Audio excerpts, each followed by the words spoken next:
नमस्कार दोस्तों, स्वागत है आपका द कॉपी किताब के ऑनलाइन प्लेटफॉर्म पर। हम पढ़ रहे हैं डेली करंट अफेयर्स और आज हम पढ़े हैं 1 अक्टूबर 2021 के करंट अफेयर्स के 10 क्वेश्चन। तो चलिए शुरू करते हैं। सबसे पहला क्वेश्चन है, प्रतिवर्ष अंतर्राष्ट्रीय कॉफ़ी दिवस कब मनाया जाता है? तो कॉफ़ी दिवस मनाया जाता है 1 अक्टूबर को और इसकी शुरुआत हुई थी 2015 में। सबसे पहले ये इटली के मिलान में मनाया गया था और इसका आयोजन करता है अंतर्राष्ट्रीय कॉफ़ी संगठन। अंतर्राष्ट्रीय कॉफ़ी संगठन की स्थापना 1963 में लंदन में हुई थी और 1 अक्टूबर को ही चीन का राष्ट्रीय दिवस मनाया जाता है, क्योंकि 1 अक्टूबर 1949 को चीन में नई शासन व्यवस्था की शुरुआत हुई थी और पहले चेयरमैन बने थे माओ त्से-तुंग, जिसको आमतौर पर माओ कहा जाता है।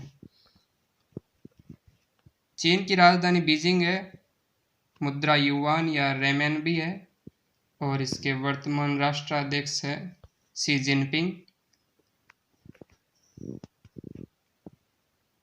2 अक्टूबर को मनाई जाती है गांधी जयंती और लाल बहादुर शास्त्री जी की जयंती,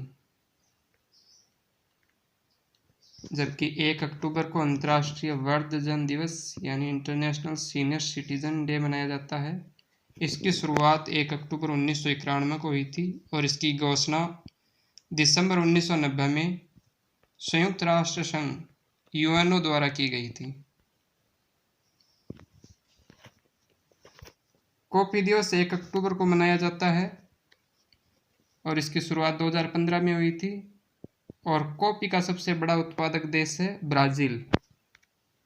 ब्राज़ील में कॉफ़ी के मैदानों को फजेंडा कहा जाता है, यानी कॉफ़ी के जो बागान होते हैं उनको फजेंडा कहते हैं और कॉफ़ी बंदरगाह सेंटोस बंदरगाह को कहते हैं। भारत कॉफ़ी का 6वां सबसे बड़ा उत्पादक देश है। भारत से बड़े उत्पादक देश है ब्राज़ील, वियतनाम, कोलंबिया, इंडोनेशिया और इथियोपिया।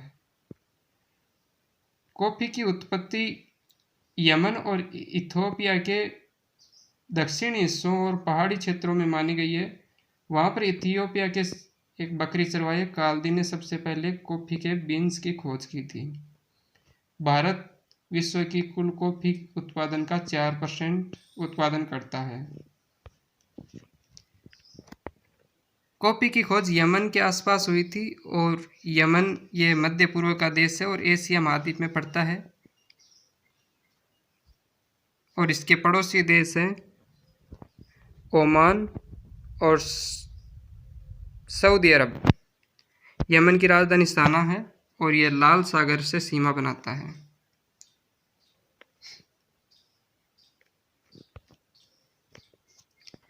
कॉफ़ी का उत्पादन उष्ण क्षेत्रों में होता है, इसलिए यह भूमध्य रेखा के आसपास के क्षेत्रों में उत्पादित होती है। जो ग्रीन कलर में जो क्षेत्र दर्शाए गए हैं वो कॉफ़ी के उत्पादन क्षेत्र हैं, जबकि ये गहरे कलर वाले कॉफ़ी के खपत वाले क्षेत्र हैं। भारत में भी कॉफ़ी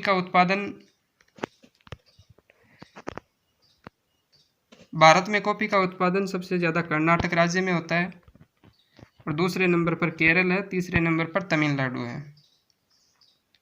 और भारत की कॉफ़ी विश्व की सबसे बेस्ट क्वालिटी की कॉफ़ी मानी जाती है और सबसे ज़्यादा होती है दक्षिण अफ्रीकी महाद्वीप के ब्राज़ील देश में। ब्राज़ील की राजधानी है ब्राज़ीलिया और विश्व के सबसे बड़े रेन फॉरेस्ट अमेजन फॉरेस्ट भी ब्राज़ील में ही है।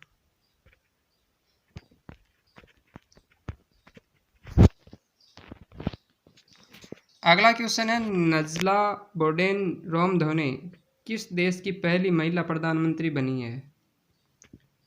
तो ये ट्यूनीशिया की पहली महिला प्रधानमंत्री बनी है और यहाँ के राष्ट्रपति है केश शहीद। इन्होंने संसद को भंग करके आपातकाल की घोषणा कर दी थी और नए संसदीय चुनाव करवाए थे और घोषणा की कि जो नई सरकार गठित होगी वो राष्ट्रपति के प्रति जिम्मेदार होगी। इसलिए नई प्रधानमंत्री बनी है नजला बोडेन-रॉमधोने। ये ट्यूनीशिया की पहली महिला प्रधानमंत्री है। ट्यूनीशिया की राजधानी ट्यूनिस है और ये अफ्रीका महाद्वीप का देश है। और अफ्रीका महाद्वीप में ये उत्तरी अफ्रीका में स्थित है। इसकी उत्तरी सीमा भूमध्य सागर के साथ लगती है और लीबिया और अल्जीरिया इसके साथ सीमा बनाते हैं। अल्जीरिया की राजधानी अल्जीरियस है और ये अफ्रीका महाद्वीप का सबसे बड़ा देश है। और लीबिया की राजधानी त्रिपोली है और उत्तर में यह भूमध्य सागर से सीमा साझा करता है। जबकि एस्टोनिया की पहली महिला प्रधानमंत्री बनी है काजा कलास और फिनलैंड की महिला प्रधानमंत्री है सना मरीन। ये दुनिया के इतिहास की सबसे युवा प्रधानमंत्री है। जब ये प्रधानमंत्री बनी तो इनकी उम्र 34 वर्ष थी। और बांग्लादेश की प्रधानमंत्री है शेख हसीना।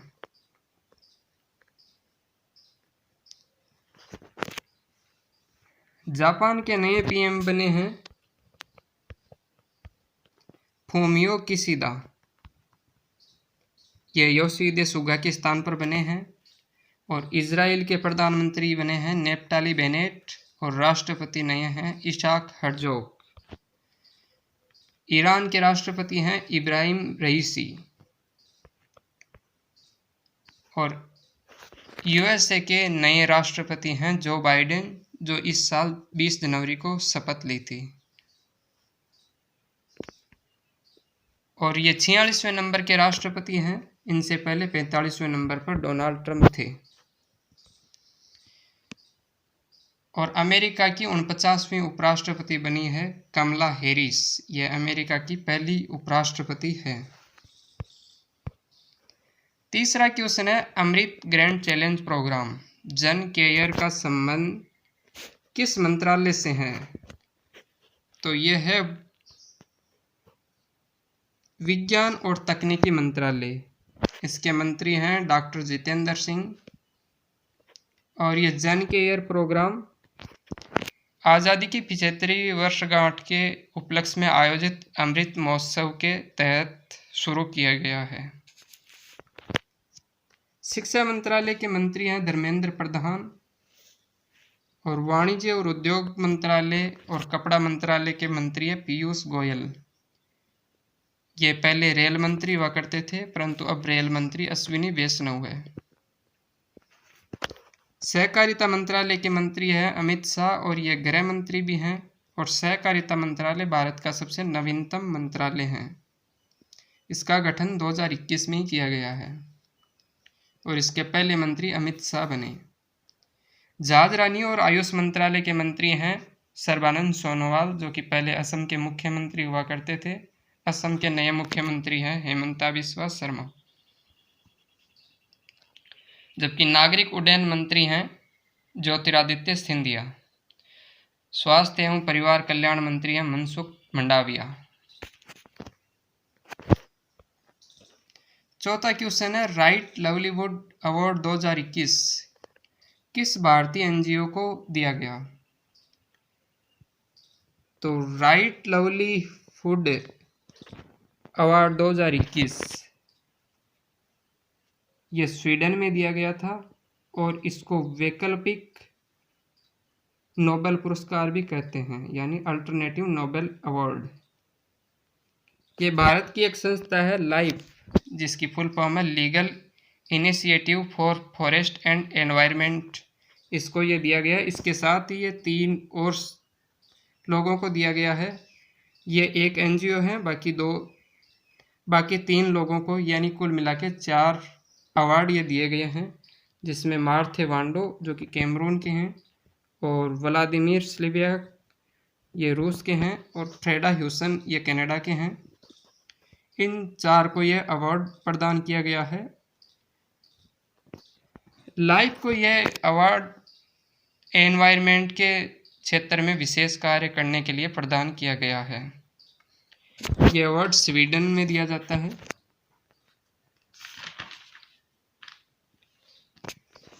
जबकि इस साल के लैंड फॉर लाइफ अवार्ड मिले हैं श्याम सुंदर जानी को और 51वां दादा साहब फाल्के पुरस्कार मिला है रजनीकांत को।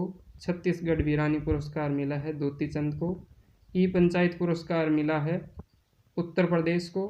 पंचायती राज दिवस 24 अप्रैल को मनाया जाता है। और विश्व खाद्य पुरस्कार मिला है शकुंतला हरके सिंह को।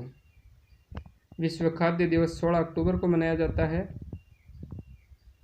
और भारत में खाद्य पदार्थों को नियामक करने वाली एजेंसी है FSSAI, जो 2006 के अधिनियम द्वारा 2011 में स्थापित हुई थी।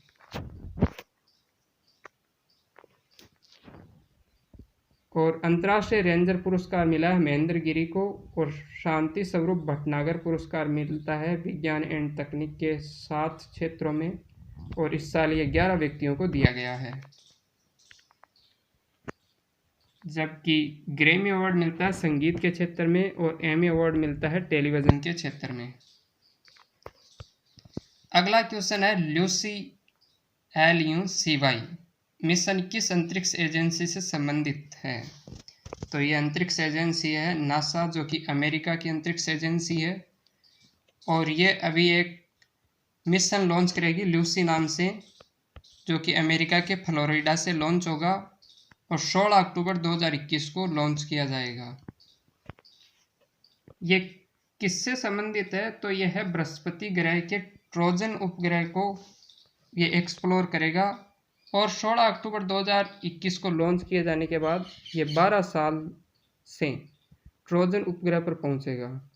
यानी इसको 12 वर्ष लगेंगे बृहस्पति ग्रह के उपग्रह में पहुंचने में।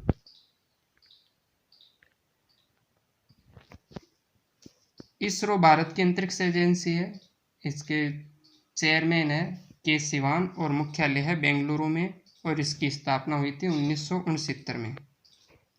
जाक्सा है जापान की अंतरिक्ष एजेंसी। और रोसकोसमोस है रूस की अंतरिक्ष एजेंसी। जबकि यूरोपीय देशों की अंतरिक्ष एजेंसी है यूरोपियन यूनियन स्पेस एजेंसी। इसने लकड़ी का पहला सैटेलाइट वीजा वुडसेट बनाया था। जबकि नासा ने पृथ्वी के अलावा किसी दूसरे ग्रह पर पहला हेलीकॉप्टर उतारा इंजेन्युटी नाम से। और इसी के साथ परसिवरेंस रोवर भी मंगल ग्रह पर नासा द्वारा भेजा गया है। जबकि जुरोंग रोवर चीन ने भेजा है। और मंगल ग्रह के लिए ही संयुक्त अरब अमीरात ने होप मिशन लॉन्च किया है। इसी साल नासा ने लैंडसैट 9, जो कि अर्थ ऑब्जर्वेशन सैटेलाइट है, यानी पृथ्वी का अवलोकन करने वाला उपग्रह, उसी को भी लॉन्च किया है। और पार्कर सोलर प्रोब मिशन, जो कि सूर्य के सबसे नजदीक जाने वाला मिशन है, उसको भी नासा ने ही लॉन्च किया है। मंगल ग्रह और बृहस्पति ग्रह यानी मार्स और जुपिटर के बीच एक जो बेल्ट है उसको क्षुद्र ग्रह बेल्ट कहते हैं। यानी इन दोनों ग्रह के बीच क्षुद्र ग्रह पाए जाते हैं। छठवां क्वेश्चन है केंद्रीय पेट्रोकेमिकल इंजीनियरिंग एवं तकनीक संस्थान CPET CIPET, जिसकी फुल फॉर्म है central institute of petro engineering technology. इसका उद्घाटन कहाँ किया गया? तो इसका उद्घाटन किया गया जयपुर में और प्रधानमंत्री नरेंद्र मोदी द्वारा 30 सितंबर 2021 को किया गया है।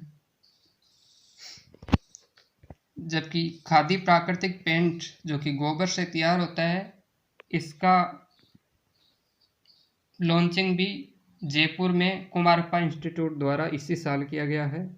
और भारत का पहला सोलर पंप आधारित संयंत्र भी जयपुर में शुरू किया गया है। ये कुसुम योजना के तहत शुरू किया गया है। और यूनेस्को की वर्ल्ड हेरिटेज सिटी में भारत के 2 शहर शामिल है, जिनमें दूसरा जयपुर है और पहला अहमदाबाद है।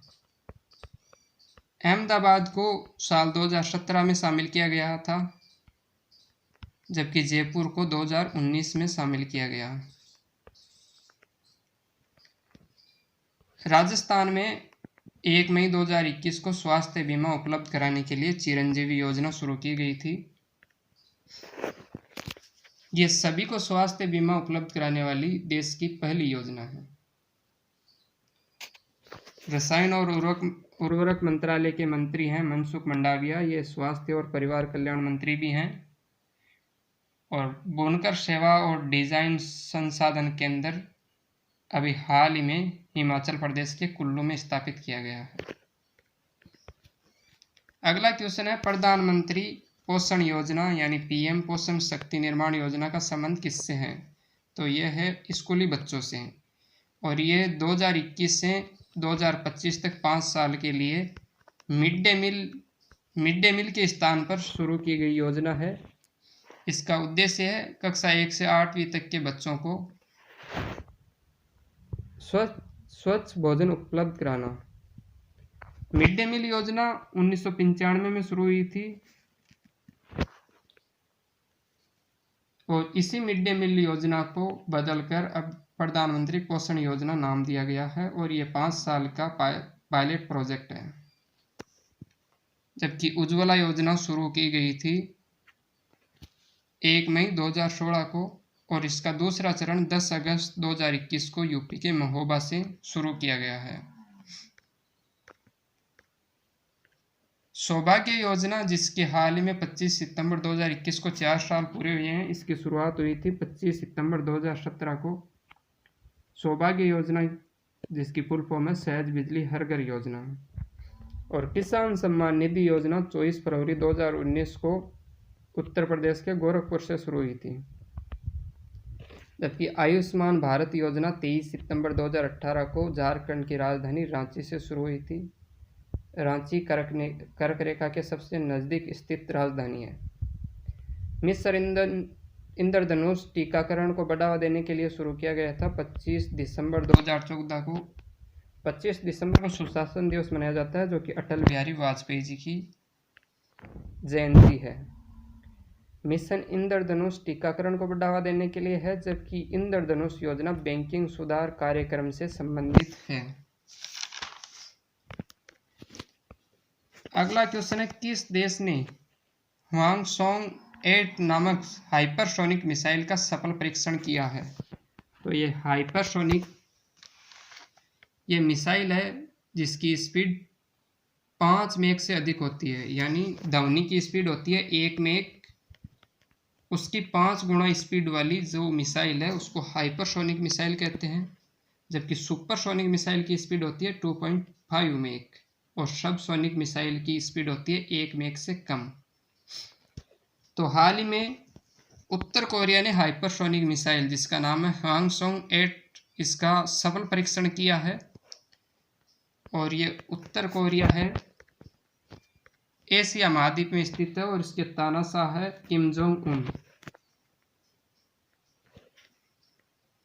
ये मैप में यहाँ स्थित है उत्तर कोरिया, और ये दक्षिण कोरिया है। इसके पड़ोसी देश है चीन, रूस और जापान।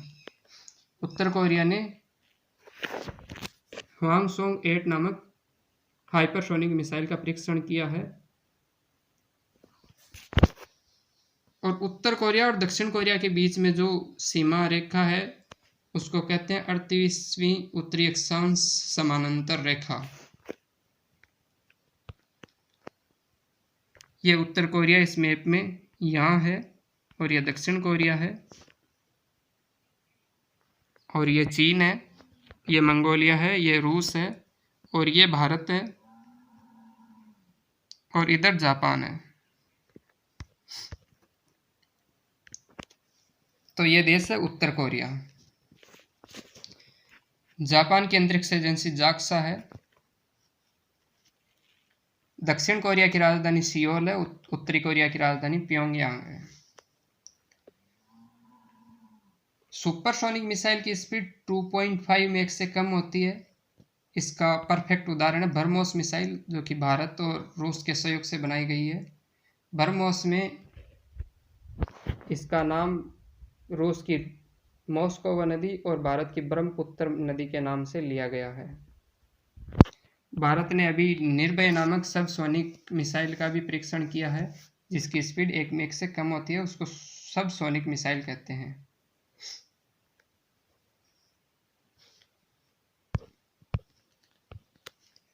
नौवां क्वेश्चन है, सीपीईसी प्रोजेक्ट किन 2 देशों से संबंधित है? तो CPEC प्रोजेक्ट, इसकी फुल फॉर्म है चाइना पाकिस्तान इकोनॉमिक कॉरिडोर। तो जाहिर सी बात है ये चाइना और पाकिस्तान की प्रोजेक्ट है, और ये चाइना के सिंजियांग प्रांत को पाकिस्तान के ग्वादर बंदरगाह से जोड़ता है। ये हाल ही में चर्चा में है क्योंकि चीन ने पाकिस्तान के सहयोग से अफगानिस्तान को भी इसमें शामिल करने की कोशिश कर रहा है। अफगानिस्तान में अभी 15 अगस्त को तालिबान का राज स्थापित हुआ है, और अफगानिस्तान की राजधानी काबुल है, चीन की राजधानी बीजिंग है, पाकिस्तान की राजधानी इस्लामाबाद है, ईरान की राजधानी तेहरान है।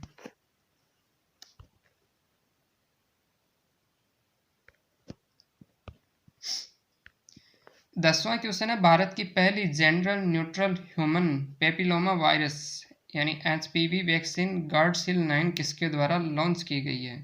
तो ये लॉन्च की है MSD इंडिया ने।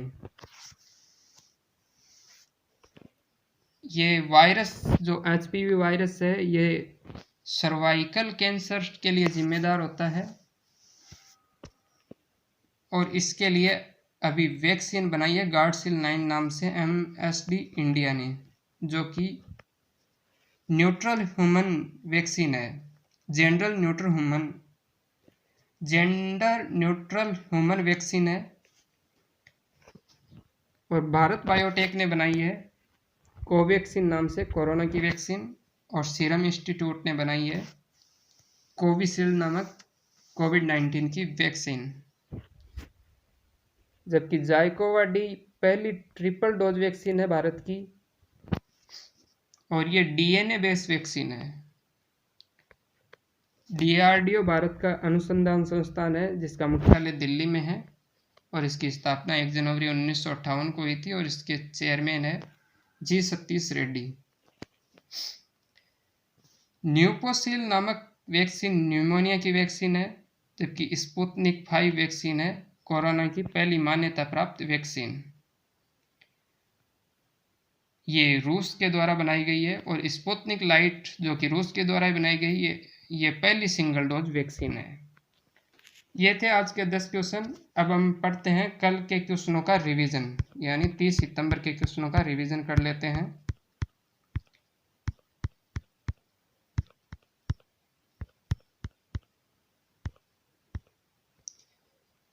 तीस सितंबर के 10 क्वेश्चन है। पहला क्वेश्चन है, प्रतिवर्ष हृदय दिवस कब मनाया जाता है? तो ये मनाया जाता है 29 सितंबर को। दूसरा क्वेश्चन है, आयुध निर्माणी बोर्ड का मुख्यालय कहाँ स्थित है? तो ये कोलकाता में है। तीसरा क्वेश्चन है, नागरिक उड्डयन मंत्रालय ने ड्रोन संचालन के लिए हवाई क्षेत्र को कितने जोन में बांटा है? तो ये 3 जोन में बांटा है। किस राज्य ने निर्भया एक पहल कार्यक्रम की शुरुआत की है? तो ये उत्तर प्रदेश ने शुरू की है। पांचवा है, फूमियो किशिदा किस देश के नए प्रधानमंत्री बने हैं? तो ये जापान के प्रधानमंत्री बने हैं। छठवां क्वेश्चन है, 27 सितंबर 2021 को किस अंतरिक्ष एजेंसी ने लैंडसैट 9 सैटेलाइट लॉन्च किया है? तो यह है अमेरिका की अंतरिक्ष एजेंसी नासा। सातवां क्वेश्चन है, उत्तर भारत के सबसे बड़े पामेटम का उद्घाटन कहाँ किया गया है? तो ये उत्तराखंड में किया गया है। आठवां क्वेश्चन है, हाल ही में शुरू की गई एल्डर लाइन हेल्पलाइन किस मंत्रालय द्वारा जारी की गई है? तो ये सामाजिक न्याय और अधिकारिता मंत्रालय द्वारा जारी की गई है। नौवां क्वेश्चन है, 28 सितंबर 2021 को किस राज्य ने पुलिस संग्रहालय का उद्घाटन किया है? तो ये तमिलनाडु ने किया है। 10वां क्वेश्चन है, कौन सा देश महिलाओं के बहुमत वाली संसद चुनने वाला पहला देश बना है? तो ये आइसलैंड देश है, जिसकी राजधानी रिकजेविक है, और यहाँ के प्रधानमंत्री है कैटरिन, और यहाँ 63 सीटों वाली संसद में 33 महिलाएं और 30 पुरुष चुने गए हैं।